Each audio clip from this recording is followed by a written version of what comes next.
रामपुर गांव की सुबह हमेशा की तरह शांत और सुंदर थी। सूरज धीरे धीरे आसमान में ऊपर चढ़ रहा था। गांव के लोग अपने अपने काम में लग चुके थे। इसी गांव में एक बड़ा पुश्तैनी घर था, जहां 3 पीढ़ियां एक साथ रहती थीं। उस घर की सबसे बुजुर्ग सदस्य थीं दादी माँ सावित्री देवी। पूरा परिवार उनका बहुत सम्मान करता था। लेकिन पिछले कुछ महीनों से घर का माहौल बदलने लगा था। घर में दादी माँ के 2 बेटे रहते थे। बड़े बेटे का नाम था राजेश, छोटे बेटे का नाम था सुरेश। दोनों की शादी हो चुकी थी। घर में बच्चे भी थे। राजेश का बेटा आरव और बेटी पीहू दोनों दादी के सबसे करीब थे। दादी, कहानी सुनाओ ना। अरे अभी सुबह सुबह। बस छोटी सी कहानी। ठीक है, लेकिन पहले स्कूल की तैयारी। दादी के कमरे में एक पुरानी मिट्टी की गुल्लक रखी रहती थी।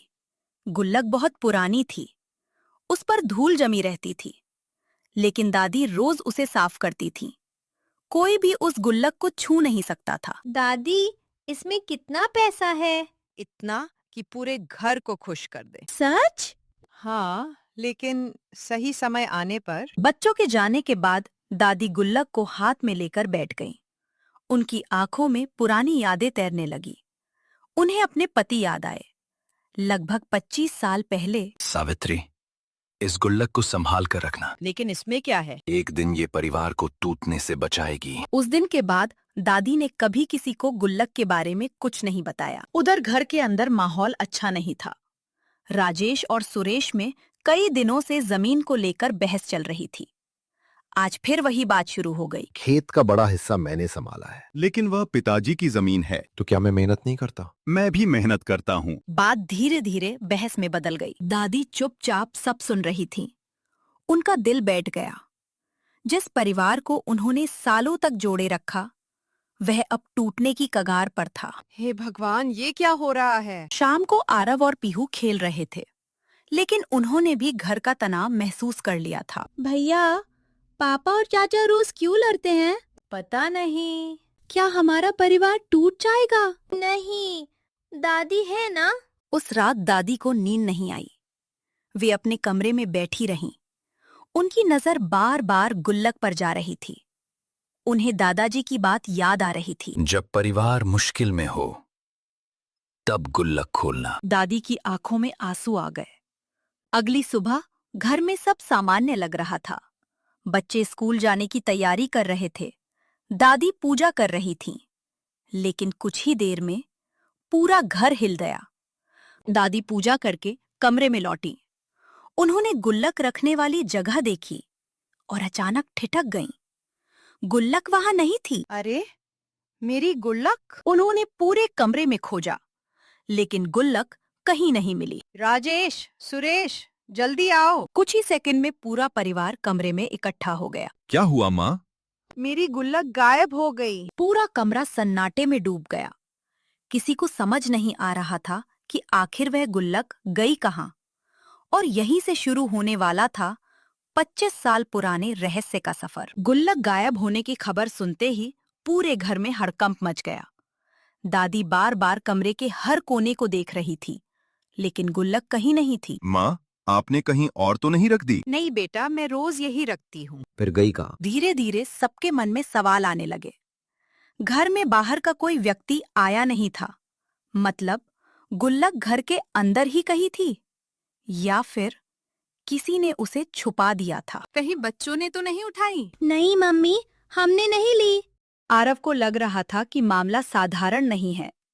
उसने खुद पता लगाने का फैसला किया। पीहू, हम गुल्लक ढूंढेंगे। जासूस बनकर? बिल्कुल। दोनों बच्चों ने खोज शुरू कर दी। वे हर कमरे में गए। बिस्तर के नीचे देखा, अलमारी के पीछे देखा, रसोई में देखा, लेकिन कुछ नहीं मिला। आखिर वे घर के सबसे पुराने स्टोर रूम में पहुंचे। ये कमरा सालों से बंद था। यहाँ पुराना सामान रखा रहता था। मुझे डर लग रहा है। डरो मत, मैं हूं ना। कमरे के कोने में एक बड़ी लकड़ी की अलमारी रखी थी। उस पर धूल जमी हुई थी। आरव ने धीरे से अलमारी खोली। अंदर पुराने फोटो एल्बम, किताबें और कुछ लिफाफे रखे थे। आरव ने एक पुराना लिफाफा खोला। उस पर लिखा था, मेरे परिवार के लिए। नीचे दादाजी का नाम लिखा था। ये तो दादाजी की लिखावट है। अगर तुम ये पत्र पढ़ रहे हो तो शायद मैं तुम्हारे साथ नहीं हूं, लेकिन एक बात याद रखना, परिवार की ताकत उसके प्यार में होती है, पैसों में नहीं। दोनों बच्चे चुप हो गए। चिट्ठी के साथ एक पुरानी तस्वीर भी थी। उसमें पूरा परिवार साथ बैठा था। सबके चेहरे पर मुस्कान थी। देखो भैया, पापा कितने छोटे लग रहे हैं। और चाचा भी। अलमारी में एक और चिट्ठी थी। उस पर लिखा था, इसे तब पढ़ना जब परिवार में झगड़ा होने लगे। दोनों बच्चों ने हैरानी से एक दूसरे को देखा। रिश्ते टूटते नहीं हैं, उन्हें तोड़ दिया जाता है। और जो परिवार साथ रहता है वो हर मुश्किल जीत सकता है। दूसरी चिट्ठी के अंदर एक छोटा नक्शा था। उस नक्शे में घर के कुछ हिस्से बने हुए थे और एक जगह लाल निशान लगाया गया था। शायद ये किसी चीज का सुराग है। गुल्लता? उधर दादी की चिंता बढ़ती जा रही थी। उन्हें गुल्लक की कीमत पैसों से नहीं थी। गुल्लक में कुछ ऐसा था जो पूरे परिवार की कहानी समेटे हुए था। आरव और पीहू नक्शे को ध्यान से देखने लगे। लाल निशान घर के पुराने आंगन की तरफ इशारा कर रहा था। कल सुबह वहीं चलेंगे, शायद हमें गुल्लक मिल जाए। उस रात दोनों बच्चे सो नहीं पाए।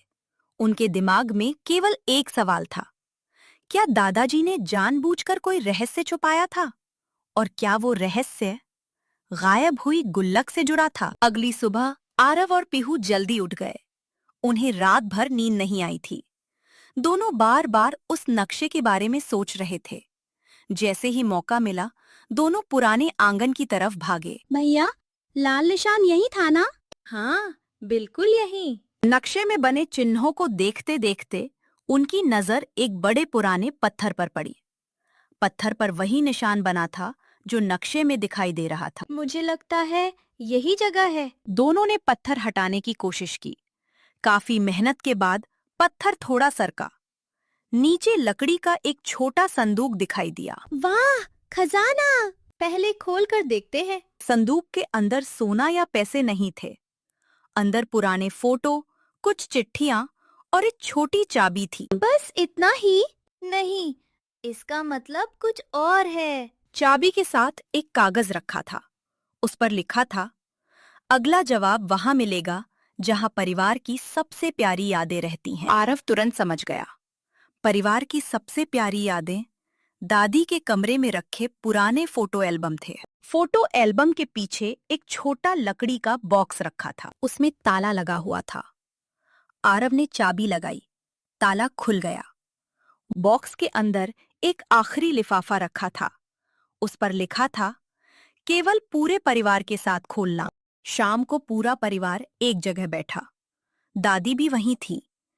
आरव ने लिफाफा सबके सामने रखा। शायद आज वो दिन आ गया है जिसका इंतजार था। आरव ने पत्र खोलकर पढ़ना शुरू किया। प्रिय परिवार, अगर यह पत्र पढ़ा जा रहा है तो शायद तुम सब किसी मुश्किल दौर से गुजर रहे हो। मैंने ये गुल्लक पैसे जमा करने के लिए नहीं बनाई थी। मैंने इसमें यादें जमा की थीं, ताकि एक दिन जब परिवार टूटने लगे तो ये यादें उसे फिर जोड़ सकें। अब सबको समझ आ गया। गुल्लक का असली खजाना पैसा नहीं था।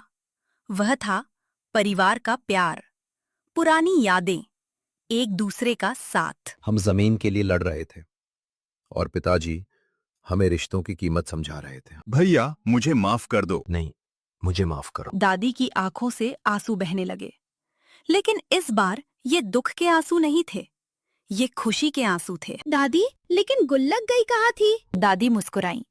कल सफाई करते समय वो संदूक के पीछे गिर गई थी। सब हंसने लगे। इतनी बड़ी परेशानी की वजह एक छोटी सी गलती निकली। उस दिन के बाद घर का माहौल बदल गया। झगड़े खत्म होने लगे।